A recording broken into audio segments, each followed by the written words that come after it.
ஏன்னா இவர்களுக்கு ராசியாதிபதி முதலில் நீசபங்க ராஜயோகம், பிறகு ராசியாதிபதி லாபஸ்தானத்தில், வெற்றி ஸ்தானாதிபதி சூரியனும் லாபஸ்தானத்தில் இருக்கிறார்.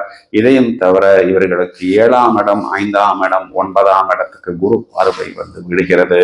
இதனால் இவர்கள் செல்லக்கூடிய அனைத்து இடங்களிலும் ஒரு லக், ஒரு ஓப்பனிங், ஒரு ஃபேவர் அப்படிங்கிறது இவர்களுக்கு நடக்கும். 7ஆம் இடத்துக்கு குரு பார்வை அப்படிங்கிறது திருமண வாழ்க்கை, மேலும் தொடர்புகள், வியாபார கூட்டாளிகளால் மேன்மை பெறக்கூடிய அமைப்பு வரும். 9ஆம் இடம்ங்கிறது தான் அதிர்ஷ்டஸ்தானம். இந்த 9ஆம் இடம் தான் பாக்யஸ்தானம். பாக்யஸ்தானத்துக்கு குரு பார்வை, அந்த பாக்யஸ்தானத்தில் ராகு குரு சண்டால யோகமாக வருகிறது. லக்னாதிபதி உச்சம் மாளவிகா யோகமாக வருகிறது.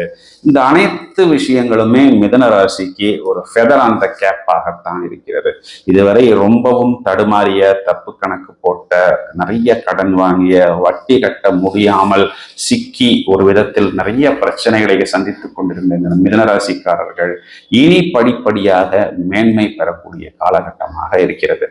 மேலும் இவர்களுக்கு இதனால் வரை 4ஆம் இடத்தில் இருந்த கேது பகவான் இப்பொழுது 3ஆம் இடம் சொல்லக்கூடிய வெற்றி ஸ்தானத்துக்கு வந்து விட்டார். இந்த வெற்றி ஸ்தானத்தில் இருக்கக்கூடிய கேது பகவான் நிறைய வாய்ப்புகளையும் சந்தர்ப்பங்களையும் இவர்களுக்கு ஏற்படுத்துவது மட்டுமல்லாமல் இவர்கள் செல்லக்கூடிய அனைத்து இடங்களிலும் இவர்களுக்கு வெற்றி என்பது கண்டிப்பாக ஏற்படும்.